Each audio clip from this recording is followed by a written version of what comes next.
ଆଜିର ଟପିକ୍ ହେଉଛି a vindication of the rights of woman by Mary Wollstonecraft. ତ ସବୁବେଳେ ପରି ଆମେ ପ୍ରଥମେ ଟପିକ୍ର ମିନିଂ ଜାଣିବା। ଏ ଭିଣ୍ଡିକେସନ୍ର ମାନେ ହେଉଛି ସର୍ଟରେ କହିବାକୁ ଗଲେ ଟୁ ପ୍ରୁଭ୍ ରାଇଟ୍ସ, ଅର୍ ଲଙ୍ଗରେ କହିବାକୁ ଗଲେ to justify or prove something is right, ମାନେ କିଛି ଜିନିଷକୁ ଠିକ୍ ସାବ୍ୟସ୍ତ କରିବା ବା ନିଜର ହକ୍ ଜମେଇବା। ତାପରେ ରହିଲା ରାଇଟ୍ସ ମାନେ ହେଉଛି ଅଧିକାର ବା ହକ୍, ଆଉ ହେଉଛି ଉମେନ୍, ଏଠି ଉମେନ୍ ହେଉଛି ଉମେନ୍ ମାନଙ୍କ ପାଇଁ, ମହିଳାମାନଙ୍କ ପାଇଁ। ତ ଫୁଲ୍ ମାନେ ହେଲା ମହିଳାଙ୍କ ଅଧିକାରକୁ ଠିକ୍ ସାବ୍ୟସ୍ତ କରିବା ପାଇଁ ଏକ ଚେଷ୍ଟା। ତ ଏବେ ଆମେ ରାଇଟରଙ୍କ ବିଷୟରେ ଜାଣିବା, ମେରି ୱେଲଷ୍ଟନକ୍ରାଫ୍ଟ। ତ ମେରି ୱେଲଷ୍ଟନକ୍ରାଫ୍ଟ 1759ରୁ 1797 ମଧ୍ୟରେ ଥିଲେ। ମେରି କେଉଁ ସାଧାରଣ ରାଇଟର ନଥିଲେ, ସେ ଏକ ରିଭୋଲ୍ୟୁସନାରୀ ରାଇଟର ଥିଲେ। ରିଭୋଲ୍ୟୁସନାରୀ ମାନେ ହେଉଛି କ୍ରାନ୍ତିକାରୀ। ତାଙ୍କର ଫେମିନିଜିମ୍ର 13ଟି ଚାପ୍ଟର ଅଛି। ଯେଉଁମାନେ ଫେମିନିଜିମ୍ ମାନେ ଜାଣିନ, ତା ମାନେ ହେଉଛି ଇକ୍ୱାଲିଟିକୁ ନେଇକି ସେ 13ଟି ଚାପ୍ଟର ଲେଖିଛନ୍ତି। ଇଏ ମେରିଙ୍କର ଲେଖାଯାଇଥିବା ସବୁଠୁ ବଡ଼ ଫେମିନିଷ୍ଟ ୱାର୍କ ବୋଲି ମନାଯାଏ। ତାଙ୍କୁ ଫେମିନିଜିମ୍ର ମଦର ବୋଲି ବି ମଧ୍ୟ କୁହାଯାଏ, ପାୟୋନିୟର ଅଫ୍ ଫେମିନିଜିମ୍। ସେ ଇଣ୍ଡିପେଣ୍ଡେଣ୍ଟ ଥିଲେ। ସେ ଟାଇମ୍ରେ ଯେତେବେଳେ ସ୍ତ୍ରୀ ଲୋକ କେବଳ ଘର ସମ୍ଭାଳନ୍ତି, ମେରି ନିଜେ କମେଇକି ନିଜ ଜୀବନ ମଧ୍ୟ ବିତେଇଛନ୍ତି। ସେ ଏତେ ଇଣ୍ଡିପେଣ୍ଡେଣ୍ଟ ଥିଲେ। ସେ ଫିୟରଲେସ୍ ବି ଥିଲେ। ସେ ଏକ ବୁକ୍ରେ ସେତେବେଳେ ଲେଖିଥିଲେ, ଯେତେବେଳେ ଲୋକମାନଙ୍କ ଧାରଣା ବା ମାଇଣ୍ଡସେଟ୍ ଥିଲା କି ଝିଅମାନେ କେବଳ ଖାଇବା ବନେଇବେ ଆଉ ସେ ଟିକେ ସୁନ୍ଦର ଦେଖାଯିବା ଦରକାର, ସେତେବେଳେ ଆମର ଯେଉଁ ରାଇଟର ଅଛନ୍ତି ସେ କହିଲେ କି ନାଇଁ, ଆମକୁ ଦିମାଗ ଦରକାର, ଆମକୁ କିଛି ରିଜିନ୍ ଦରକାର। ତ ସାଙ୍ଗମାନେ, ଆଜି ଚାଲ ଆମେ 1792ର ଏକ ଏମିତି କାହାଣୀ ଶୁଣିବା ଯିଏକି ପୁରା ଦୁନିଆର ଚିନ୍ତାଧାରାକୁ ବଦଳାଇ ଦେଇଥିଲା। ଭାବ, ଆପଣଙ୍କୁ କେହି ଯଦି କହିବ ଆପଣ କେବଳ ଏକ ଶୋ ପିସ୍ ଅଟନ୍ତି, ତ ଆପଣଙ୍କୁ କେମିତି ଲାଗିବ? ମେରି ୱେଲଷ୍ଟନକ୍ରାଫ୍ଟଙ୍କୁ ମଧ୍ୟ ଏହି କଥା ଜମା ପସନ୍ଦ ନଥିଲା। ତ ସେ ସେହି ବିଷୟରେ ନେଇକି 3ଟି ବୁକ୍ ଲେଖିଥିଲେ, ଯେଉଁଟାକି UG ସିଲାବସ୍ ଉପରେ।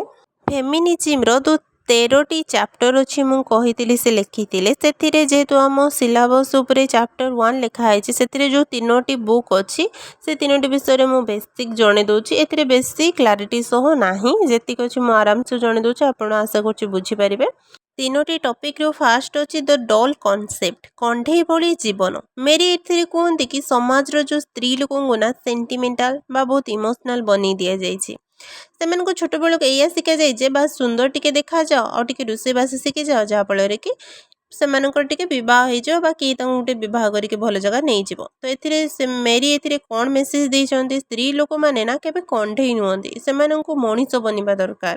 ସେକେଣ୍ଡରେ ଅଛି ଏଜୁକେସନ୍ ଇଜ୍ ଦ କି, ପଢ଼ିବା ହେଉଛି ସବୁଠୁ ଜରୁରୀ। ମେରି ମାନନ୍ତି ଯେ ଯଦି ସ୍ତ୍ରୀଟିଏ ସିଲି ଭଳି କଥାବାର୍ତ୍ତା ହେଉଛି, ମାନେ ପାଗଳ ଭଳି କଥାବାର୍ତ୍ତା ହେଉଛି, ତ ଏଥିରେ ତାର କିଛି ଭୁଲ ନାହିଁ।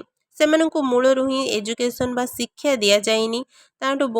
ଶିକ୍ଷାଠୁ ବହୁତ ଦୂରରେ ସେମାନଙ୍କୁ ରଖାହେଇଛି। ତ ସ୍ୱାଭାବିକ କଥା, ସେ କେମିତି ଶିକ୍ଷିତ ଭଳି କଥାବାର୍ତ୍ତା କରିବ?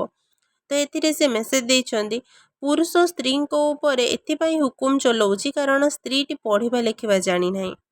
ଥାର୍ଡ଼ରେ କହିଛନ୍ତି ପାୱାର ଅଫ୍ ରିଜିନ୍, ଦିମାଗର ତାକତ। ମେରି କୁହନ୍ତି କି ଭଗବାନ ଦିମାଗ ସମସ୍ତଙ୍କୁ ଦେଇଛନ୍ତି, ତ ଶିକ୍ଷା କେବଳ ପୁଅମାନଙ୍କର ଅଧିକାର କ'ଣ ପାଇଁ ଅଟେ, ସେଇଟା ପ୍ରଶ୍ନ ଉଠେଇଛନ୍ତି। ତ ଏଥିରେ ମେସେଜ ଦେଇଛନ୍ତି ସ୍ତ୍ରୀ ଲୋକମାନଙ୍କୁ, ସ୍ତ୍ରୀ ଲୋକମାନେ ନା ରେସନାଲ ମାନେ ସମଝଦାର ବନିବା ଜରୁରୀ, ନା କି ପ୍ଲିଜିଂ ମାନେ ଅନ୍ୟମାନଙ୍କୁ ଖୁସି କରାଇବା ବୋଲି ନୁହେଁ।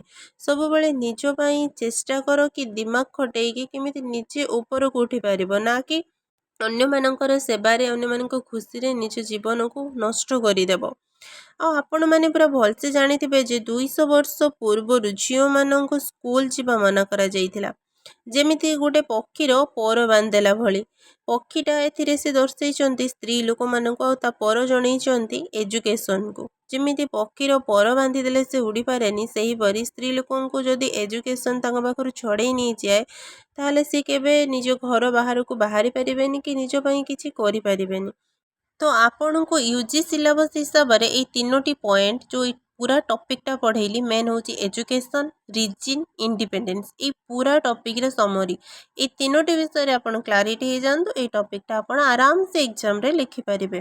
तो यहीटा थिला हमर पूरा टॉपिक जो मैंने न बुझी पारुछ से मु कहिछि बार बार मेसेज करबो मु आराम से आपन को आउथरे टॉपिकटा बुझेई देबे।